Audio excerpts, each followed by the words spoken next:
पण आहे आणि त्यांना पण शोधायला भाग पाडायचं. म्हणून मी मुलांच्या अगोदर मी पालकांशी थोडंसं बोलेन आणि नंतर मुलांवर थोडक्यात भाष्य करेन. कारण मुलांचा काहीच दोष नाही किंवा नसतो.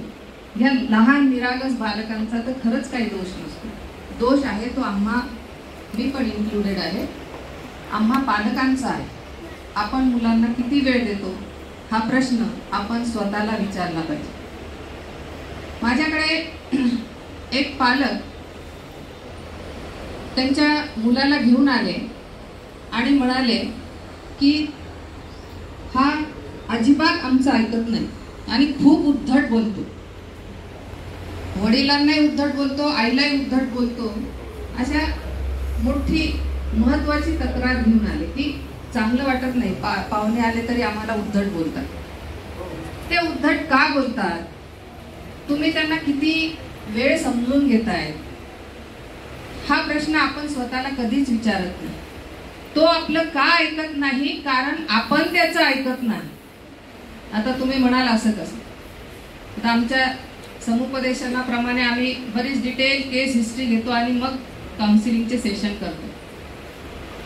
त्या हिस्ट्रीमध्ये, केस हिस्ट्रीमध्ये मला असं लक्षात आलं की तो मुलगा जेव्हा सकाळी शाळेतून येतो घरी तेव्हा त्याच्या डोक्यात खूप गोष्टी असतात. कुणाला आईला सांगायचं, वडील तर नसतात कारण ते ऑफिसला गेलेले असतात.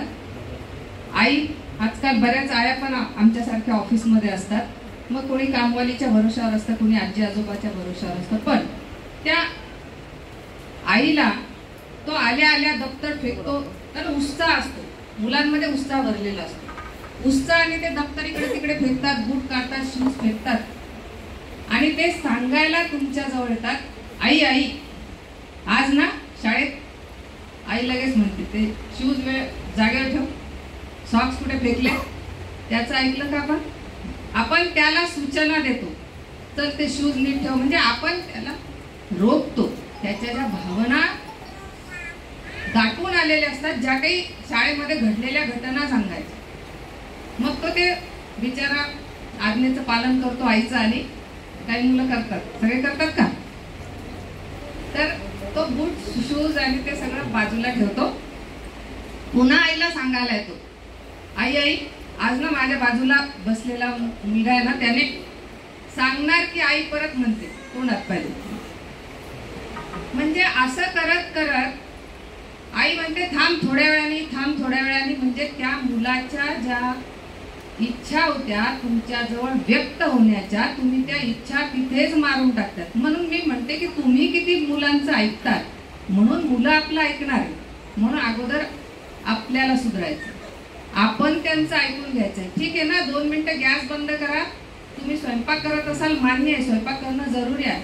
2 मिनिटं गॅस बंद करा. तुमचा मुलगा तुम्हाला काय सांगतो आहे जरा डोक्यावरून हात फिरवा, त्याला स्पर्श करा. त्या स्पर्शामध्ये जी मायेची ऊब असते आणि त्याला जो आपलेपणा वाटतो, मग तो सांगतो. आणि तुम्ही जेव्हा ऐकतात, हा ठीक आहे, मग आता तुम्ही दुसरं काम सांगा. म्हणून आपण किती ऐकलं पाहिजे. मग मी त्या मुलाच्या ऐवजी त्या पालकांचं काउन्सिलिंग केलं आणि मग सेशन देऊन 1 महिन्याने त्यांना विचारलं की तुमच्या मुलामध्ये किती बदल झाले. ते म्हणाले 70% बदल झाले. म्हणजे आपण त्यांच्याशी बोललं पाहिजे. त्यांच्या मनात काय चाललेलं आहे, काय गोंधळ आहे. हे तर लहान चिमुकले आहेत. 8वी ते 10वीच्या मुलांची वेगळी परेशानी आहे. 10वी ते 12वीच्या मुलांच्या वर्तनाच्या वेगळ्या समस्या आहेत. आज अनेक घरामध्ये पालक परेशान आहेत. खूप लहान मुलांच्या वेगळ्या समस्या आहेत, टीनएजर्स मुलांच्या वेगळ्या समस्या आहे, महाविद्यालयीन विद्यार्थ्यांच्या वेगळ्या समस्या आहे जिथे आम्ही शिकवतो. या प्रत्येकाच्या समस्या वेगवेगळ्या आहे, पण त्याचं मूळ जे आहे ते बालपणात आहे. आणि म्हणून पालकांना माझी अगदी नम्र विनंती आहे, संधी मिळाली मला अनेक पालकांशी संवाद साधण्याची, की नम्र विनंती आहे की तुम्ही तुमचं काम सोडून मुलांसोबत खेळा, मुलांसोबत वेळ द्या, मुलांसोबत चित्र काढा, मुलांसोबत वाचा, मुलांना मोठ्याने वाचून दाखवा. वाचन संस्कृती पण आपल्यामुळे त्यांच्यामध्ये जात नाहीये, कारण आपण वाचत नाही म्हणून ते वाचत. कारण ते हे जे सगळे चिमुकले आपल्या पुढे बसलेले हे सगळे अनुकरण करणारे आहेत. तुमचं अनुकरण. पहिले आदर्श त्यांचे कोण आहेत? कुटुंबामधले आपण आहे. आई आणि वडील आणि जे काही आजी आजोबा मामा मावशी जे कोणी घरात असतील. त्याच्यानंतर शिक्षक आणि त्याच्यानंतर ते ज्या सवंगड्यांसोबत खेळतात ते. पण पहिलं आयडियल जे आहे, पहिले आदर्श जे आहेत ते तुमचे आपण आहोत, त्यांचे आई वडील आहेत. म्हणून आपण जे करू ते ती मुलं करणार आहे. ही गोष्ट आपल्याला ध्यानात ठेवावी लागेल.